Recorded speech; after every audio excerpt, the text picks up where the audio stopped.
Hello there. A meeting between four Brexiteers and the EU chief Brexit negotiator Michel Barnier shows that the UK must now concentrate on a no-deal exit from the European Union.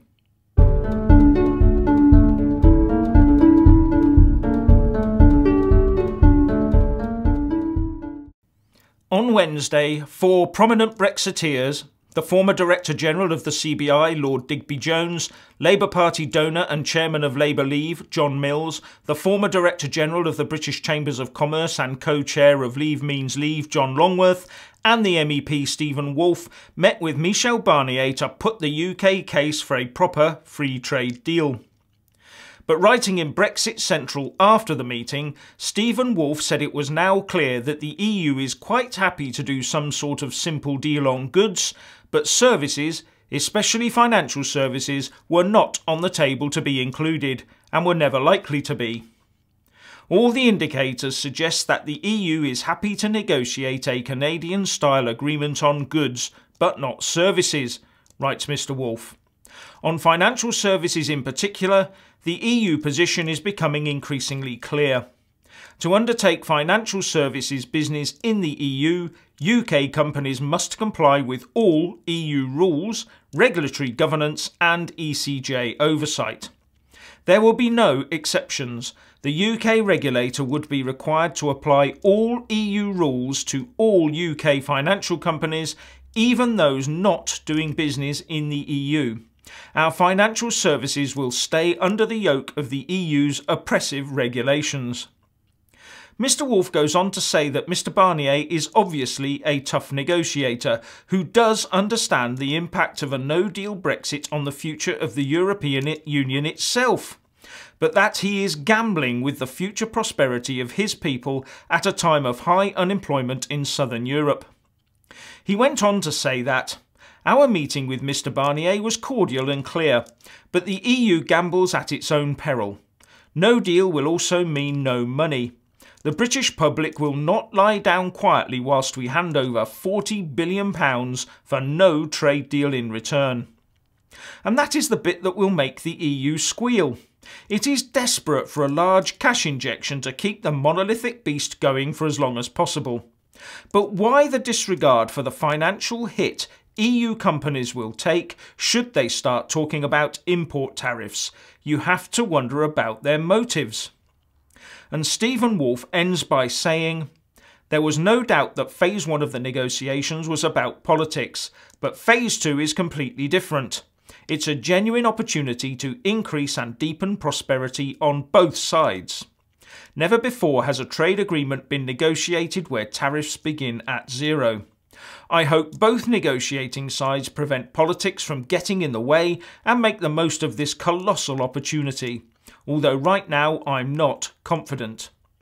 The EU is all about the politics of increasing its own power and reach, even at the expense of the citizens that live within its grasp. So what should have been a simple agreement to trade goods and services to the benefit of both sides is fast becoming a political exercise with the EU fighting for its very survival. This is not about a benevolent EU looking after the needs of the individual nation states and their peoples. This is simply now about the needs of a power-hungry and ever more centralised political behemoth. And now we have the UK Chancellor Philip Hammond saying that the UK will not accept a trade deal that does not include services. He also said that the EU would be crazy if it chose to cut itself off from London's financial services industry. Talking to the German newspaper Welt am Sonntag, he said, to enter into an agreement on goods with no agreement on services would be a very one-sided arrangement, and I don't think that could be attractive for us. Why should you cut yourself off from the world's leading financial centre right on your doorstep and find yourself beholden to other centres like Hong Kong, Singapore, New York or Tokyo? That would be crazy in my view.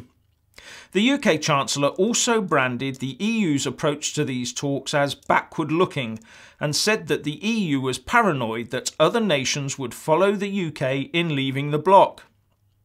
And now we have Spain calling for the UK to be given a minimum tariff trade agreement. They join the Netherlands, Italy, Poland, Hungary and Ireland in wanting a good deal. This leaves the two central states of Germany and France, who want the most stringent deal, more isolated. But Spain also wants to involve itself more in the future of Gibraltar, and has reportedly been given a veto over any Brexit deal by Brussels because of it.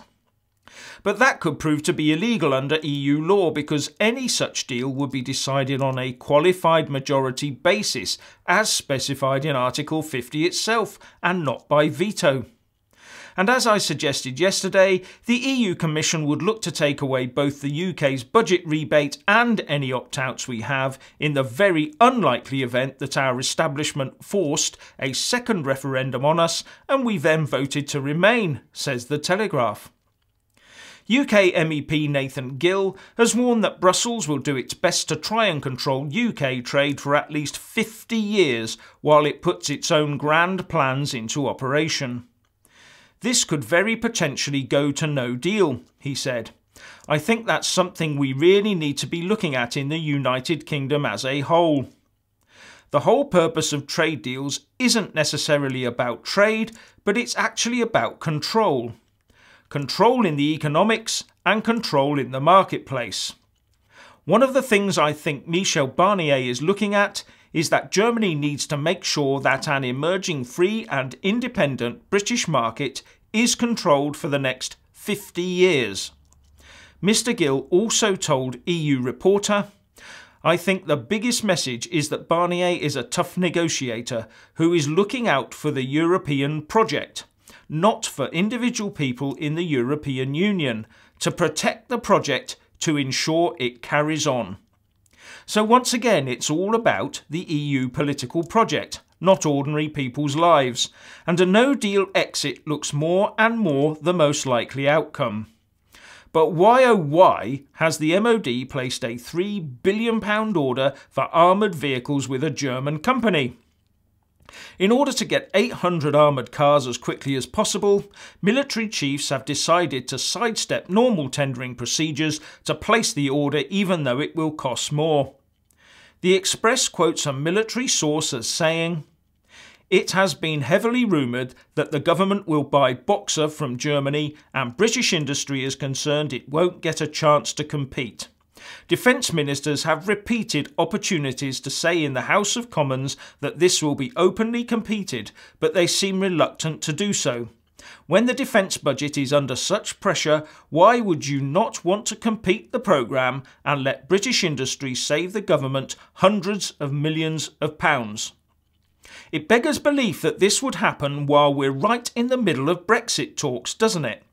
Or is this an indicator of where control of our defence is headed in the years to come? Especially as the German Foreign Minister Sigmar Gabriel has revealed his vision of the EU taking over the whole of Europe. In the world of the 21st century, Europe will only be able to act on a sovereign basis via the European Union, by winning back sovereignty through the European Union, he said. Even Germany, big and strong as it is, in tomorrow's world will not have a voice by itself. Our children and grandchildren will have the choice of having no voice to be heard or a common European voice. There you have it, another big pro-EU gun pointing towards a United States of Europe. Thankfully, the sensible people of the UK have decided that leaving is the best option. What do you think? Please leave a comment below. Thank you. Please do like and share this video, and also subscribe to my channel. And when subscribing, please do remember to press on the little bell next to the subscribe button. That way you'll get an alert every single time I put up a new video. Thank you very much for watching.